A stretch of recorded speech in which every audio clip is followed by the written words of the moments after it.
What's up, Dual Coast fans? We are Live. back with another very special episode of Dual Coast Podcast this morning with both the co-founders of Rich Thinking, Renee V and Mitzi Campbell. Renee and Mitzi, thank you so much for being here this morning. Thank you for Love having being us. We're thrilled. Yeah, the way to start the day. Yeah. Great. Awesome. Great to have you on. Yes. This is amazing. It kind of is amazing. It is amazing. This is amazing. Here's the thing. We always talk. We talk about, putting yourself into the room, right? Yeah. We all have put ourselves into the room, and we have all met one another by putting ourselves in the room, and what can happen when you do, and what happens when you don't. You don't meet anybody, the answer is always no if you don't ask. You never meet anybody if you don't show up. So if It's true. we all showed up, and here we are, collectively on Dual Coast Podcast with both of you. This is absolutely amazing. We were talking off air about gold lamps and lemons and peeled bananas and peanut butter, and we've come a long way. We've come a long way since that time. Renee, you were very raw back then, when we had, peeled bananas on a plate. Oh boy. We were sitting in the, not a lobby, but it was like a, courtyard of the hotel. We had an event, and Renee comes out, and Allison and Dan and I are standing there. And I think Terry Yaffe came in a little bit later, and we're all having a little something to eat. And, here comes Renee with a plate and a peeled banana on it. And we're like, what is that? Who eats a banana on a plate already peeled? We just got the biggest laugh, and that would be Renee. I'm starting a trend. Everyone's going to do it now. Everybody's doing it. Yeah. Who wants to peel? Nobody. Nobody. Just you. Just me. No, Well, You're I would have you're been very there. Mine would unique. have been sliced. slice. I did end up slicing it. That was true, but I came out with it just unsliced. In all fairness, when you go food shopping and you see already sliced up fruit, do you not walk over to the already sliced up fruit as opposed to buying the fruit that's not peeled yet? Yeah. Well, because Well. we're lazy. Well, I have a lot to say about this, but we'll talk off this Okay. podcast about it, but it's never fresher unless it's like, in the skin. You cut it yourself. And Yes, fair enough. yeah, Fair enough. and That's because fair. sometimes those pre-made things are just slimy and gross. You So- don't know how old they are exactly. Yeah. Yeah, I'm not a big fan of pre-cut fruit either. the only fruit that I really buy that is already peeled and cut is mango. Because Yeah. when I go to Trader Joe's and I see that beautiful yellow that I know is going to be tasty, that's the only time I buy peeled fruit. I do that.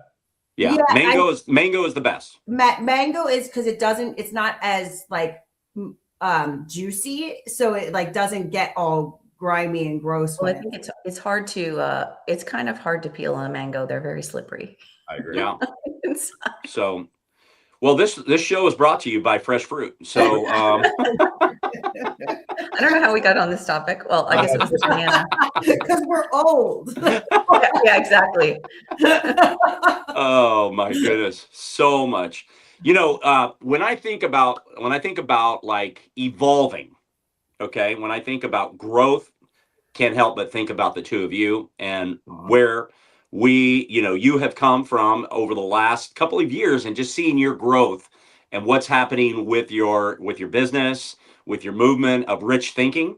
And you guys have launched this platform. You've got a couple of events underneath your belt. Correct me if I'm wrong, but I believe two, I don't know what you want to call them, summit events, seminar. You've got a couple under your, what is it? Conferences. So, yeah. So anyway, you got a couple of those under your belt. You got another one coming up this year. Tell us about individually your growth that's happened over the last 2 years. Renee, let's start with you. Ooh, okay. Yeah, just you personally. What has happened? What's transformed? And then Mitzi, we'll jump over to you. I'm going to be real with you. I finally feel validated for all the work I've been doing for the past 5 years. So anyone out there that knows, as an entrepreneur knows the roller coaster that that comes along with making that decision to create something that doesn't exist, right? So my visions when I went into this whole process of going out on my own and getting out of the school systems and all that stuff was completely different than what it is now. So that's really fun to watch, like when I look back, because I had my heart set on doing a certain thing, but as someone who is creating something, you have to pivot. You have to go with the path of least resistance sometimes, and see what's right in front of you and say, well, this makes sense. So I think what for me has been, I finally feel that we have created something that is going to stick. That's awesome. Awesome. Yeah, and you all know what great. I'm talking about. It's like, do I do this? I love this, but do I do that? But then when you're met with a lot, I mean, after thousands of dollars of coaching and masterminds and all the things, I feel like I had a really great foundation for launching something, but what I was doing wasn't working. It wasn't hitting. So I had to take it further and dig a little deeper and say, well, what is it that people want? Yeah. And people want events, and people want to be included in a platform that is high end levels of people. And that's what we've created and we've built upon. And I'm so excited to be where we are now, because I feel like I've had, how many things I've had made to promote what I was doing and nothing stuck. And this makes me feel good. I put it on. I feel good about it. I know what we're doing for others. Like, our rich thinking tide is lifting all the boats. And that has always been my goal. So that to me awesome. is where I could cry thinking about it. It's just so much fun to be where we are. Yeah. So you were in child development. Yeah, still am. Yeah. And still, okay. So how has that transition, how is that transition, even though you're still doing it, but sure. How has that transition happened? So it initially was very easy for me to walk away from speech therapy to focus on something new. And then as time went on, let's be real, money runs out and I'm spending money more than I'm making money. So I had to really think about, well, that is my trade. I was a speech therapist. I still am one. That part of me, that piece of Renee is never going to go away. Nor do I want it to. I just think I structure it differently now, where I make the choices on who I want to work with and when I want to work with them, as opposed to being told. And that is, I think, an entrepreneurial spirit, because after a while, you're not okay with someone telling you what to do, unless it's something that's going to help you push forward in your business. And then you're okay. But my therapeutic process has changed since starting in mindset work. The way I interact with students is a lot different now than it was. It used to be very technical, and now it's more mindset driven, where, if those children don't believe they can do something, then I'm not going to be able to convince them by just throwing tasks at them. I need to kind of dig deeper with them and make sure that they understand the power of their mind and what it can do for them in the therapeutic process. Sure. Yeah. Well, I need a lot of therapy and speech help. So I disagree. I'm diagnosing you as you speak, and I disagree. Mitzi, what is happening? Tell us, give us some background. Give our audience a little bit of knowledge about who Mitzi Campbell is. Okay, sure. Well, before I became an entrepreneur, which started in 2022, I was a college professor for my entire career. So I spent roughly 30 years in the college classroom teaching English, writing, composition. I also have a background in psychology. So I was using all of those academic tools to teach for another institution, to teach in a university setting.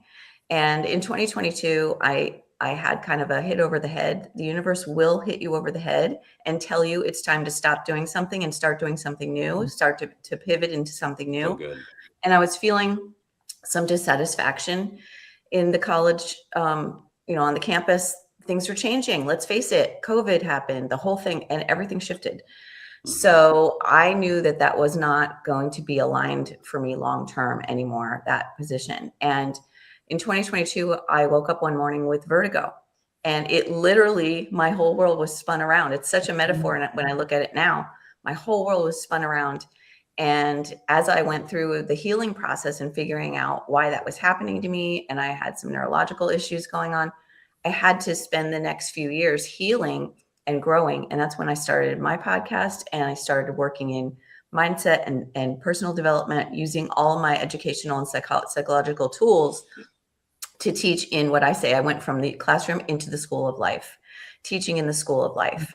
And so, when I met Renee the first thing I did, which you said in the beginning of the show, Russ, was got together with other people in the right rooms. And that was the first thing I did. I knew I had to join some groups. I needed to find other like-minded entrepreneurial people. And that's when we joined a business sort of a coaching group and met. And then Renee and I saw that we lived close to one another. So we said, well, let's meet. We're girls, so we had to meet for lunch. So we met for lunch, and that's where Rich Thinking was born. We just were like, we need to do something to actually bring people together, because we can work with people outside of that. We can coach, we can have courses, we can do whatever we do. We can write books, but there is nothing like the in-person experience, as we know, because we go to them, and that's when the energy is at its highest peak. So we wanted to do that for people in our local area, Philadelphia, Pennsylvania, tri-state kind of area. And that's why we started the original Rich Thinking conference, and we're now in our third year.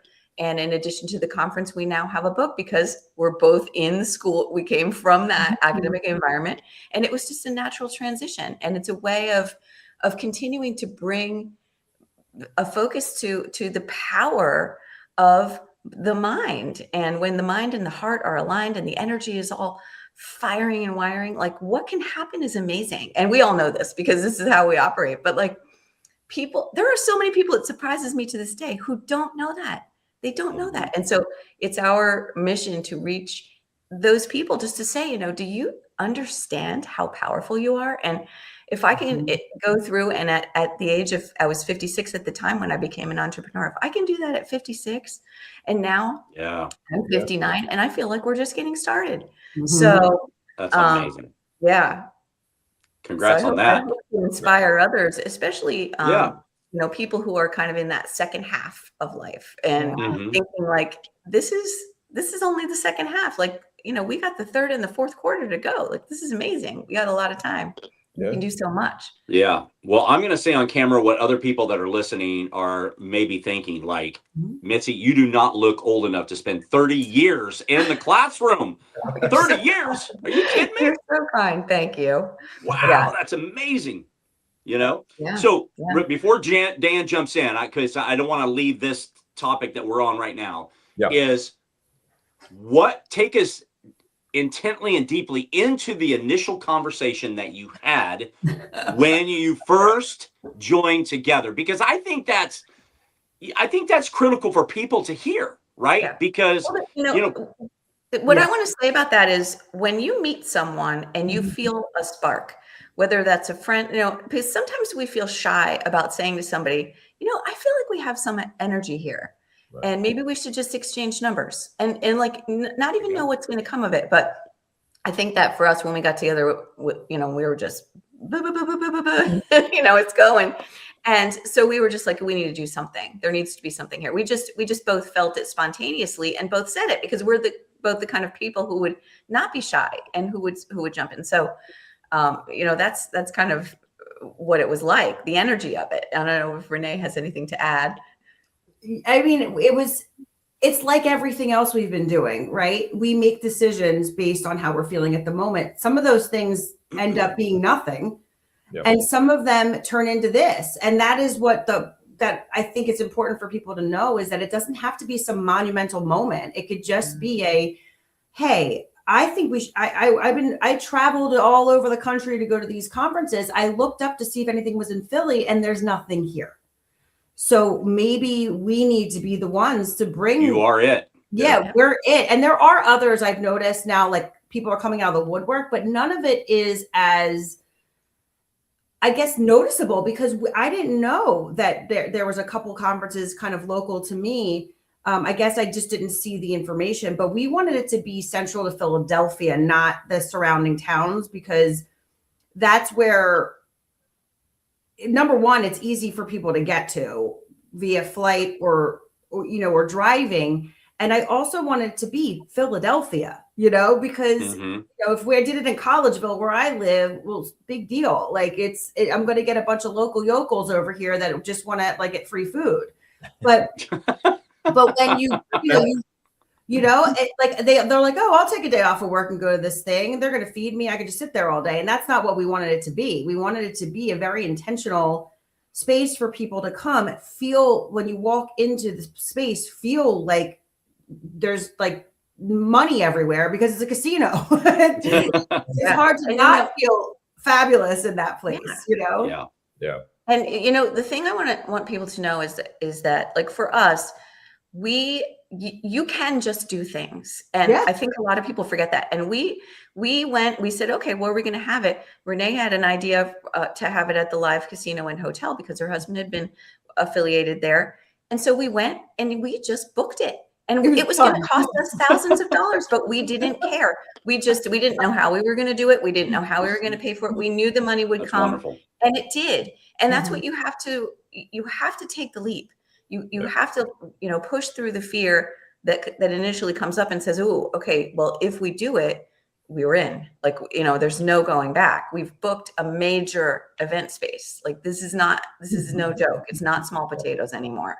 And that's what people should just think about, pushing through that fear when you have an idea, because ideas will stay only ideas unless you bring them forward and really take the actions to make them real.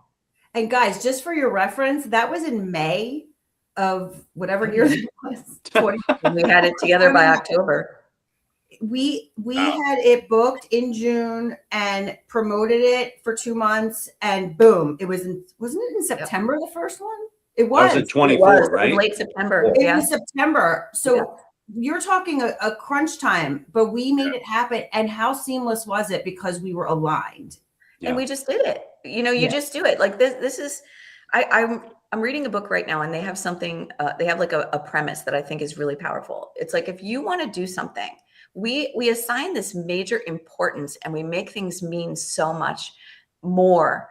And if we just look at things as if we're just taking steps, it's matter of fact, like you're going out to get a newspaper. If you think about going to achieve your goals as if you're going out to just get a newspaper, get a pack of gum, get a, something at the store, you just do it. We don't think, oh my God, I got to go get groceries today. And it's like a whole big thing. If you think about all of your major aspirations as natural next steps and treat it that way, it has such a beautiful way of unfolding with a sense of flow. And that's what happened with the Rich Thinking Conference. It unfolded with a sense of flow. And because we're both very organized and, we had the day, honestly, it went to the minute, nothing went wrong. I'm knocking on wood. And it was amazing. So it's possible. Like anything is possible for people. Yeah, and if you question Mitzi and how organized she is, look how organized those lemons are right behind her. those are Amy's lemons. Amy organized the lemons. And she can probably hear you talking about her lemons. I love them. And it's beautiful. It's beautiful. It brings color to this show. It is beautiful, and I love it too. You guys are such teasers. But I think it's really cool talking to you two, because I was there, and I think Mitzi was, when you guys decided to do this podcast. So this is just another symbol of anything's possible. You guys don't even live on the same coast. Yeah, and you're able to right. in Brussels. This is an ungodly time of the day for you. So like this, you guys are an example of this too.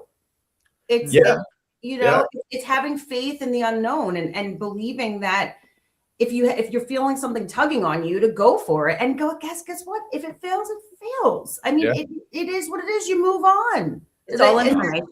It's just giving you data to move forward on. But that's where you guys are exemplifying rich thinking. What you're doing is rich thinking. Rich thinking means that you you go into it, you immerse yourself in that, and you let it flourish and grow. And anything can lead anywhere. You just never know. It's like so fun to follow that, you know? Yeah. And that, Well, Dan, go ahead. That's key. No, it's okay. The whole fun word, the FUN, I'm in. I love it. I'm having fun now. There's so many roller coasters, right? So when you're like going up that mountain, you're like, oh shit, like, is this really going to work out? And then you go down, you're like, woo, this is fun, right? Like finally.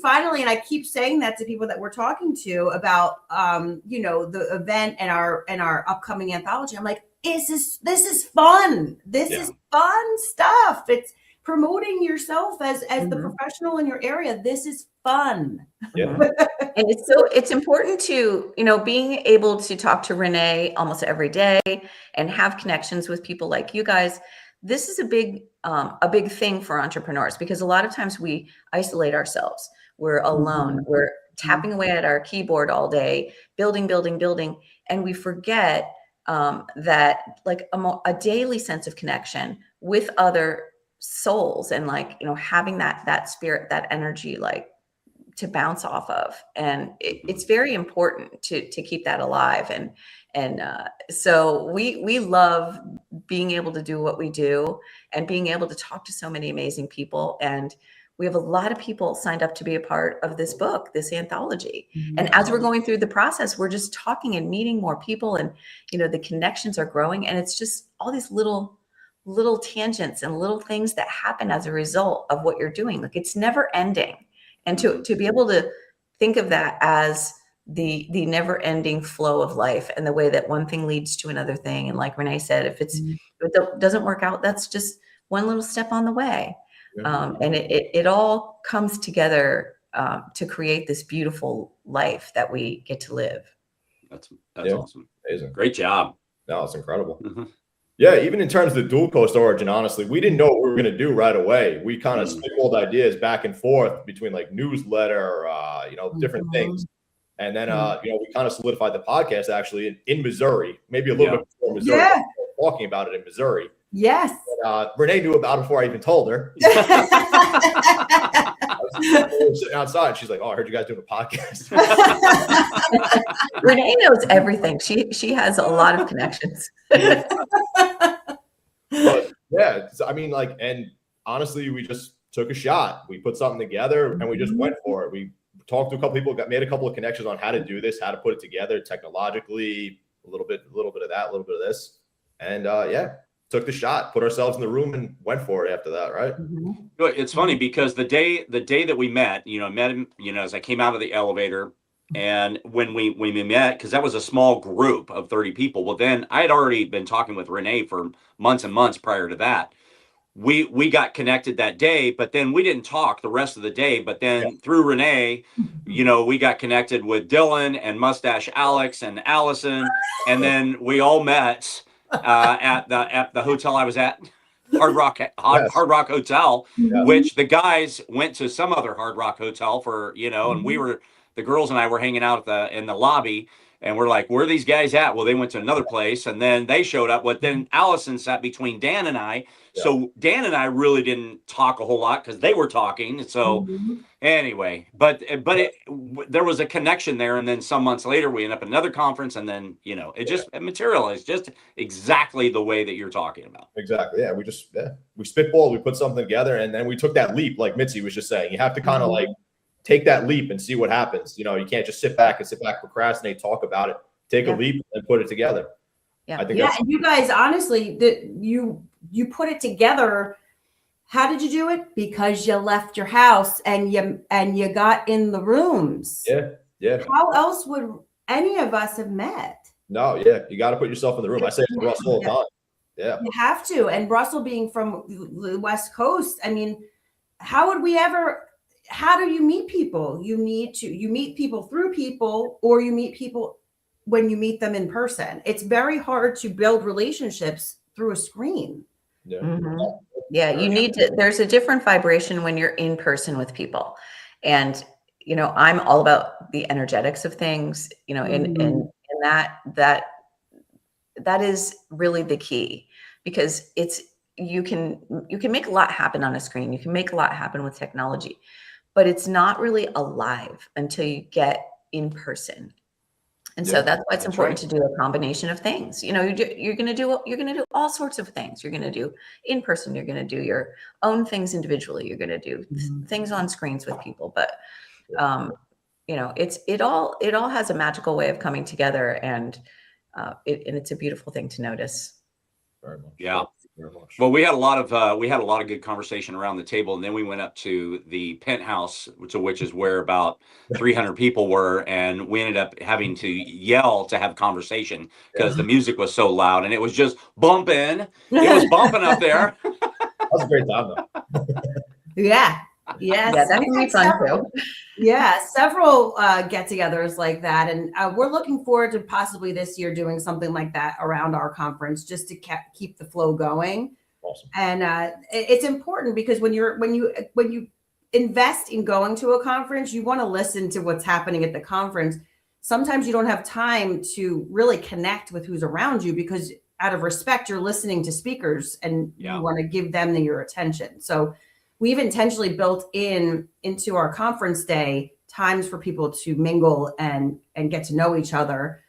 And what has flourished from there has been kind of like how you two have started. This was like a relationship that went past that event, and what happened from that event that it lasted past it. And that's the whole point, right? We want people to make the connection in person, and then there's a trust that gets built between you that you can continue through a screen, clearly because you're on two different coasts, and Mitzi and I live like an hour from each other. It seems like it's around the corner, but it's not when you're a busy person. You can't. Our time is very valuable when you have big goals. Yeah, that's right.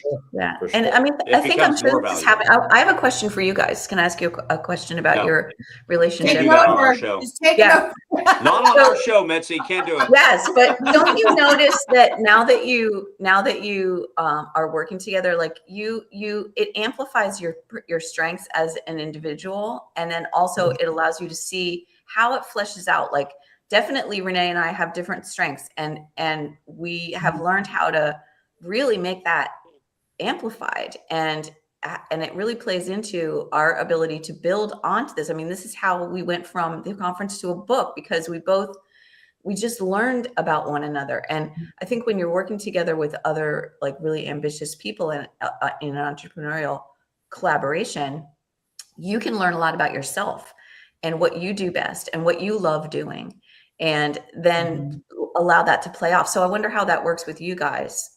Like, you know, as you're doing the show, how do you feel about that? No, I totally agree with that. I mean, me and Russ talk pretty much every day now. And, you know, just from that standpoint, you know, we spitball ideas off each other, say, you know, how about we talk to this person, that person, that person. And then I both kind of think we get to utilize our own network simultaneously while we do that, because Russ can say, listen, I can reach out to so-and-so. I can say, I can reach out to so-and-so, get us on this, get us on that, put ourselves on other podcasts. I think is a key thing that we're trying to do now a little bit more. So just for exposure purposes. Sure.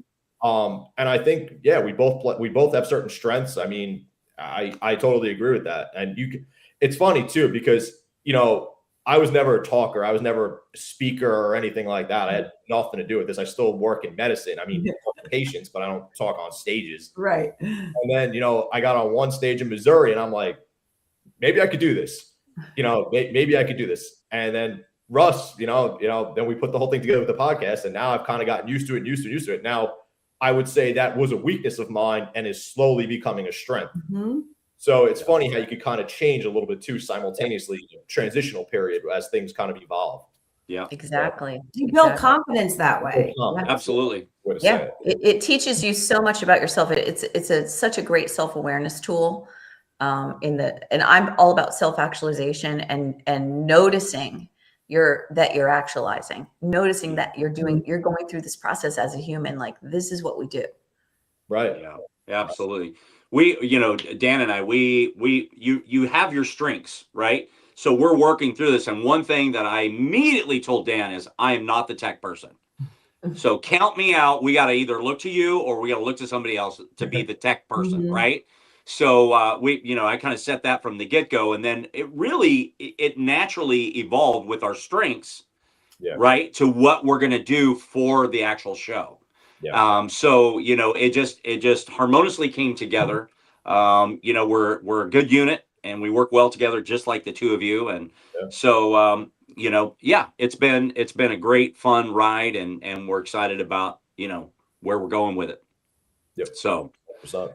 yeah. You're So aligned. tell us, you were aligned, 100%. Aligned. That's so you launched your conference. Now you're launching a book. Tell us about the book. I'm excited about this. Yeah, book. the book is great. Honestly, I was talking to somebody yesterday, one of our authors, and it came to me, this book, this is going to sound a little grandiose, but it really feels to me like it's the next version of The Secret.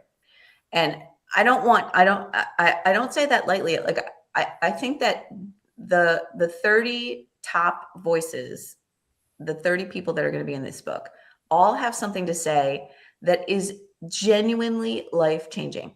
So you could pick up this book at any point and read any chapter in the book, and your life can be changed if you buy into it and take it seriously, what you're reading. But it is that kind of a book, because we've got some amazing people in the book. We've got top level people in self-development in this book. And it's just going to come together as like a tome. It's like a manual for mindset. Do you want to, you're posting about it. Do you want to share a couple of the people that are in the book?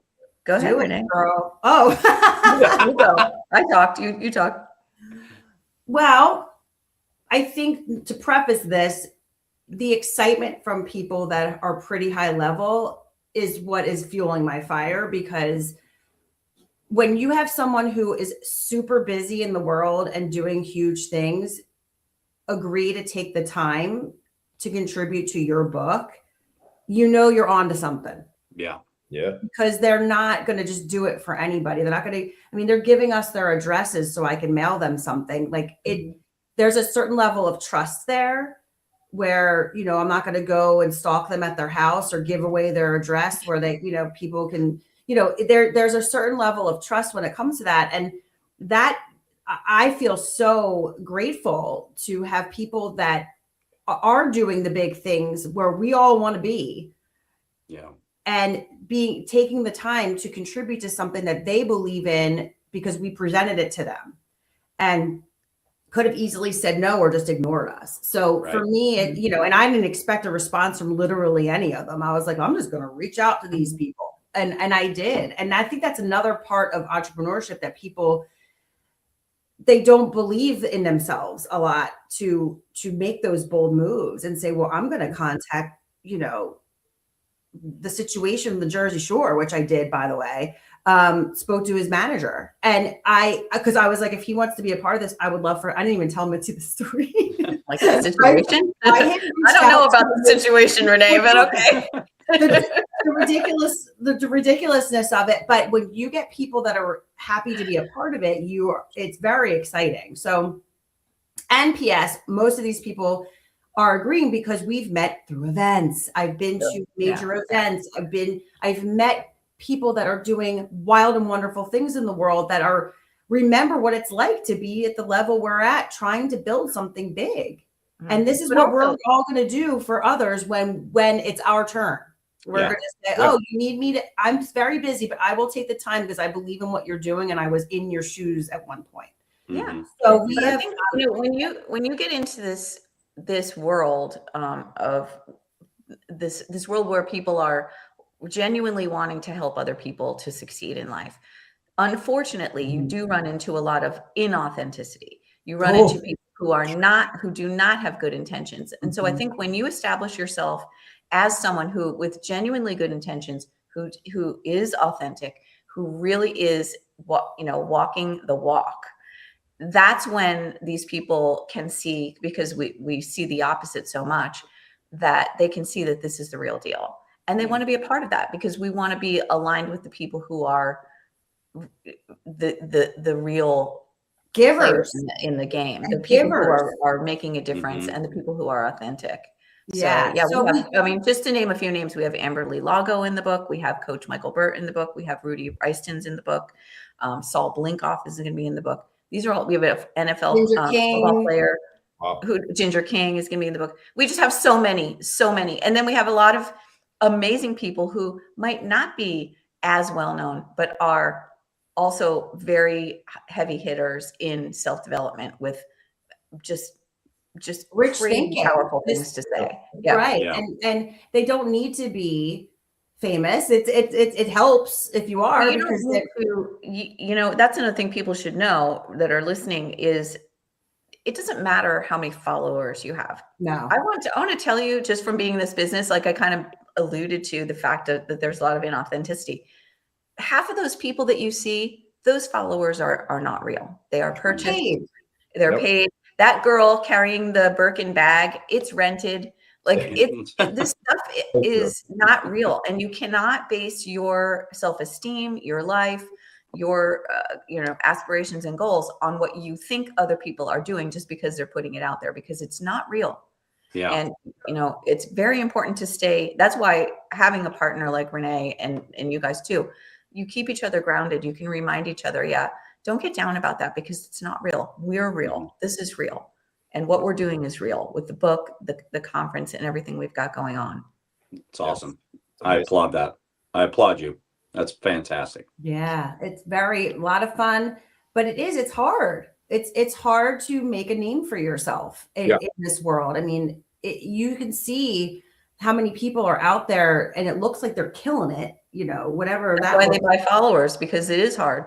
But exactly, it's very difficult, and you can see through these things as you go along in the journey of what's really important. Is it followers? No, I'm happy I have 200 followers on our Rich Thinking Instagram, because I'm like, that's 200 people. That's 200 real people. Yeah, real. Yeah. Real people is the key thing. And they're real, and they want to follow us. Like, they want to be to know what's going on, and that to me is more valuable than having 1 million followers. Who's looking at how are all those people seeing your stuff? They're not. Right. No, that's a good point. That's a good point. I was actually going to comment on the Instagram authenticity, inauthenticity. Yeah. Because that is like a huge thing now that people like. The first thing you go to is somebody's social media page. All right, what's going on with this person? All right, go to the Instagram, check the Instagram. And you see they got 1.5 million followers.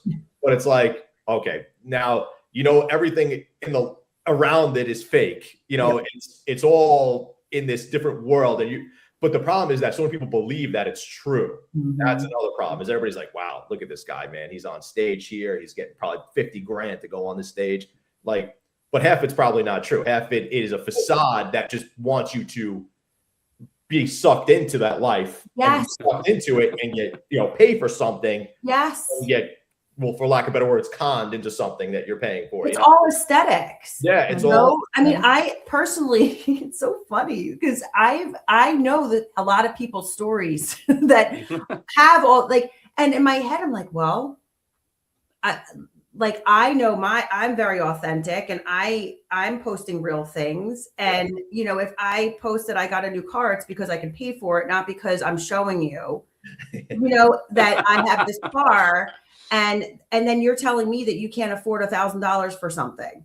Yeah. So there's a lot of of that going on where you reach out to people that seemingly have everything, and you find out very quickly that they don't. Okay. Yeah.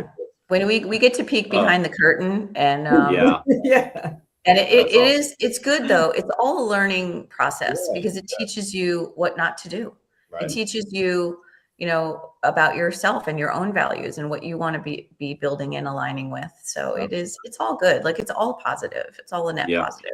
It's absolutely true. So what do you guys do? Both of you, what do you both do to stay balanced in life? Yeah. What do you both do physically? I know family and all of that kind of stuff, but what is it that brings balance, and what is it that brings health in your life to keep you on this trajectory of where you're going? Well, that's a great question. Yeah. Health is top of mind for me, especially because it was kind of a health thing that pushed me into this field in the first place. I mean, for me, because I think one of the advantages of being an entrepreneur is you do get to design your day. a little bit Mm-hmm. with a little Yeah. bit of freedom. Sure. And so, for me, I try to start my day in a calm place. I do not look at the news. I don't pick up my, I don't start emails right away. I take the time to do different rituals. I mean, it changes. I'm not going to be ever stuck in one very rigid routine, but like meditation is a part of my morning. Reading is usually a part of my morning. Writing is a part of my morning. Journaling, thinking about my dreams from the night before and thinking about my goals and thinking about what I'm grateful for, having my morning tea or my morning coffee, and working out. I always will do some type of a workout, some type of body movement, walking. And then after I feel like I've nourished myself a little bit, then I can start work. And I'll start it early. I will go on the computer early, but I'm very intentional about what I eat, very intentional about self-care, and just making sure that checking in and I feel calm. If something makes me feel, I know I have to stop. If I'm reading the news, like my husband will say to me, and I just got married on Valentine's Day, so I'm saying like the first time I said my husband. So the day after, I'm like, can I announce you? I know. Your marriage is like, I haven't even told half my family. I know I haven't. Russell didn't even know that. I didn't even know. No, I haven't told anybody, but I mean, I have to announce it. But anyway, like, if he starts talking about something that's like stressful in the morning, I have to say, like, I'm not ready to talk about that yet. Like, I can't talk about what's going on in the world and what's wrong with people. I have to take care of me. So that's really important to me. And I'm very devoted to that. Yeah. Renee, what do you got? I used to have a very kind of strict morning routine because I thought I had to have one. Because that's all, you take the advice from all these people. You have to do this. You have to get up. Don't look at your phone.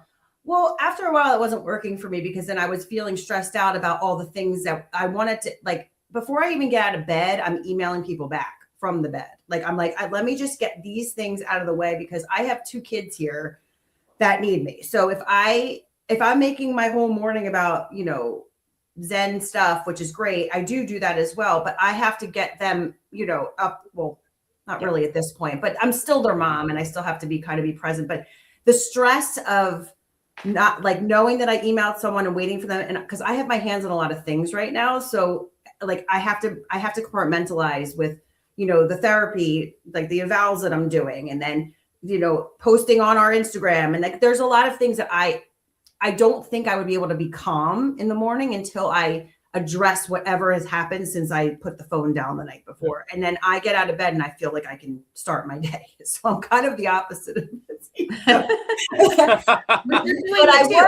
that's the thing. You made a good point, is your morning has to be for you. It has to be customized to what works for you. And that's why I'm exactly the same as Renee. I'm not a proponent of having a rigid morning routine. It has to be what works for you, and you can change it. And if you feel like something's not working anymore, to do something different. It doesn't have to be the same thing all the time, but the little bits and pieces of things that you need, and you can just fit them in like a puzzle in your day, however they fit best for you.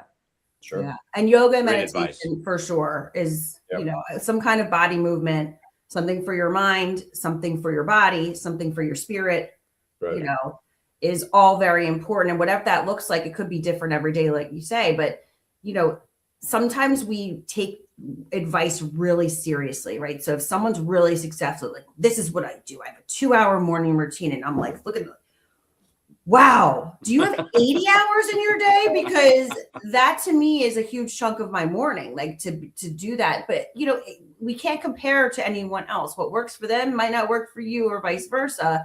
Right. And you just take whatever bits of components of it that work for you and you do it. And there's no shame in that. And I feel like for a long time, I felt like, well, I don't have a morning routine. Like I'm not going to be successful like them because I look at my phone when I wake up and everyone says, don't do that.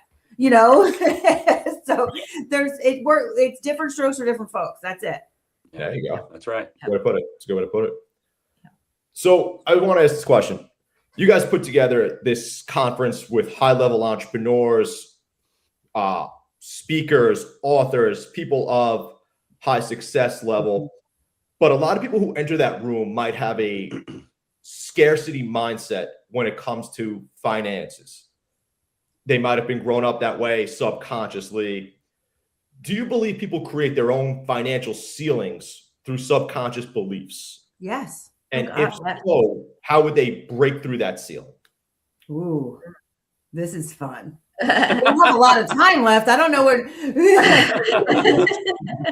So let's ask. Well, I mean, I'll just say one thing. There's a lot of different things people can do, but one thing is just to go eat. That's super easy is to go back into your childhood and really take the time to think through what are the things that are the obstacles that were created for me before I got to form my own beliefs about it. So, you know, very simple, using your journal, going in and writing it out, you know, remembering things your parents might have said, remembering experiences, you know, like I can remember, you know, being little and there were always the rich people, you know, okay, that's the rich neighborhood. Those are the rich houses. And, you know, it was them, it was for them, not for me. And, you know, so thinking about what those things are and how they really do affect you moving forward in your life, you know, how is that your identity now? And you get to choose your identity. So you get to say, I'm choosing a different truth for myself. And this is a very long process. Like, Yes, it's not a level of awareness. You have to choose to want to do that. And once you choose to want to change your story and your narrative, then the work starts and it doesn't ever stop. That's right. It never stops. You know, it doesn't ever stop because we have the capability to rewire our brains, and this is something people don't understand. And it should be number one lesson we learn as humans is that someone else's beliefs don't have to be your reality. And once you get around people like in rich thinking, you know, I've had some people respond and say, well, I don't know how to get rich. I can't be in the book. I'm like, that is so not what it's about. Yeah. I don't know how to go get rich either. I'm waiting. I'm waiting for it. You know, like it's, you know, what part of your life can be rich? It's not just in your bank account. It is your health, your relationships. It's your religion, your belief system, your kids, what you ingest, social media you ingest, what you're ingesting food, all of that stuff. When you have a rich thinking in all of that, then abundance comes out everywhere else. And I think that's what people mistake. They're like, well, I'm not making the amount of money. And well, who the hell cares? Like, the money is just a kind of a result of having a rich thought process. Yeah. And you can't think about the money can't be the goal. It has to be Right. This book that I'm reading right now, it's a really cool book. It's called Reality Transurfing. It's kind of a little woo-woo, but it's very, very fun. And one of the things they talk about is have the goal be the goal, the thing be the goal, not the money. So we think if I had a lot of money, I could buy the car I want. But instead of focusing on getting the money, focus on getting the car. How are you going to get the car? And that sounds a little bit materialistic and maybe counterintuitive, but it makes more sense because then things will naturally unfold and you'll get to that car. Like, you know, when I was little, I wanted to be a teacher, and I just naturally took the steps to become a teacher. I didn't think about it like, oh, I need the money to go to college to be I just went for the goal. And we all do that. You've done it with things in your life. So think about it as the specific things that you want, and they don't have to be objects. They could be experiences, they could be a lifestyle or whatever, but one at a time, and just start banging them out. Just start going to get them like you're going to get a newspaper in the morning. And it really, for me, has created such a shift.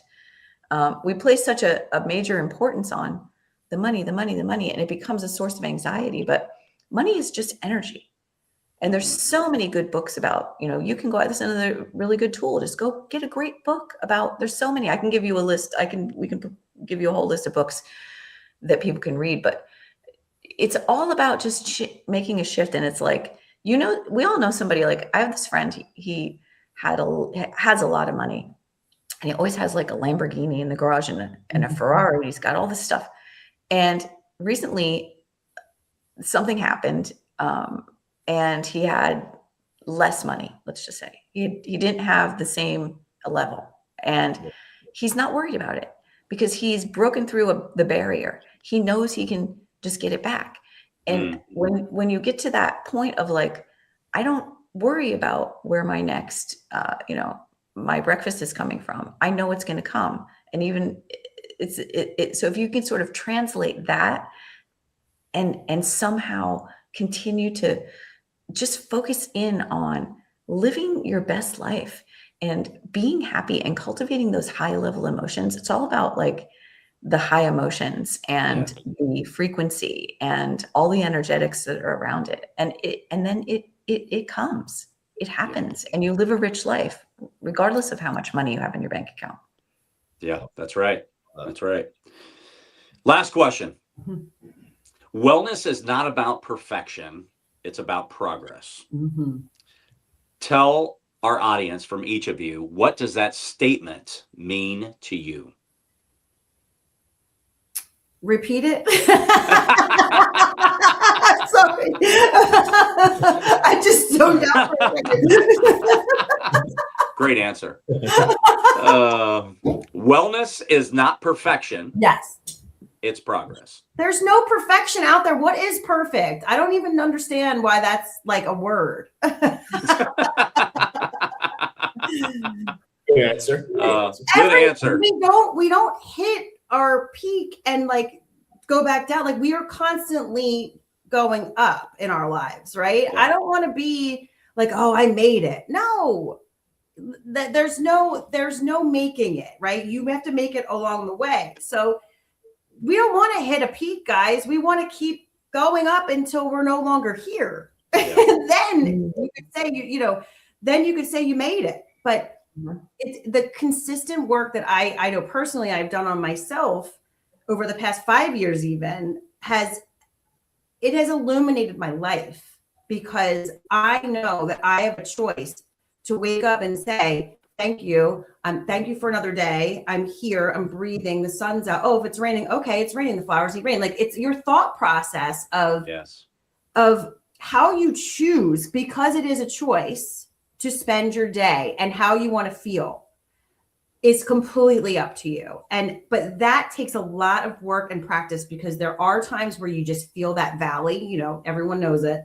There's a couple of days you're like, man, I don't know if this is right for me, or I'm exhausted. I don't feel like doing this anymore. I don't want to get on that call. I don't want to write that article. I don't want to do, but you can't listen to that. You can't listen to your feelings. Yep. You have a job to do. You do it. If you need to take a couple of days off, that's what you do. That's what your body's calling for you to do. So there's no failure in it. Purposeful rest is important for people like us that have big goals and big dreams, because if we don't rest, we're going to burn out. Yeah. Right. So, but it's all awareness. Everything is awareness. So aware that how you're feeling when you wake up, because if you're feeling like, you have to do something to get your vibe up. You have to, jumping jacks, listen to your favorite song, hug your kid, play with your bunny like I do. I play with my bunny. So like anything that's going to lift you is what's right for you in that moment. So if you're only giving 40% that day, at least you're giving 40%, right? So like that, but that's all mindset work. Yeah, it is. Yep. And it is. And me choosing to go to yoga when I'm like, oh my God, it's so hot in there, and I don't know if I could do it. But I'm like, I stop listening to that. I'm like, I know how I'm going to feel when I leave there. I'm going to feel amazing. Yep. So let me just get myself there, and let me just, or if not, I go for a walk around my neighborhood. If I don't feel like doing that, but that's kind of the recipe for a heavenly life, is making those choices and saying, this is how I want to spend my time. This is how I want to feel. It is up to us. And not many people understand that. It is all a choice. Yeah. I mean, and I would say, like, I always think about the Japanese philosophy of wabi sabi. Everything is impermanent, imperfect, and incomplete. And if you can embrace that, it is imperfect. It's beautifully imperfect. Thank God. Because imagine how boring life would be if perfection was real. Perfection is not real. And so the idea of progress and continual progress, and embracing that life is just a progression. That's Mhm. life. It's a progression. Mhm. And always being in the moment where you are on that continuum is the key. And not worrying about the past, not worrying about the future. They don't being where you exist. are. Yep, they don't exist. Time is not what we think it is. Let's That's just right. say. Oh, we could go on for hours about Oh, I yeah. could go on. Oh, yeah. Well, But anyway, yes. This is thank deep you. rich thinking. it. Deep Deep thought. thinking. That's our next one. Deep thinking. there you Yes. go. This has been an amazing podcast. Every single second. This was great. Renee, Mitzi, where can people find Rich Thinking? How can they reach out to you? Where can they find it? Well, We have a Rich Thinking- website, richthinking.org. You can go on there and we continue to give you all the information for coming up for the 2026 conference. We have the 2025 conference on there, so you can see what it was like last year. And we're going to start putting our speakers on there very soon. We'll start talking about the conference itself once we get the anthology pieces all locked in this spring. And so people can follow it. And we both have websites. I've got mitzicampbell.com. Renee has reneeb.com. We're both on Instagram. Find us, So- message us. I mean, we are open to. Reach out. We love meeting people that are aligned with this because that's what we need. We can't do it alone. That's Yep. right. Awesome. Yeah. Awesome. Thank you. And thank you for Thank having you. us. This was a really Thanks great for way to being start on. the morning. We Thank appreciate you. you. Thank you so much. Yes. Great yes. conversation today. Great conversation. Appreciate you both. Thank you. Oh, folks. we appreciate you. Of Thank course. you. Of course. Thank you so much, everybody, for listening. Please check us out on all social media handles at Dual Coast Podcast. Please check out Renee, check out Mitzi, check out their individual websites, and please check out Rich Thinking. We will see everybody next week. Thank you so much for listening. Bye.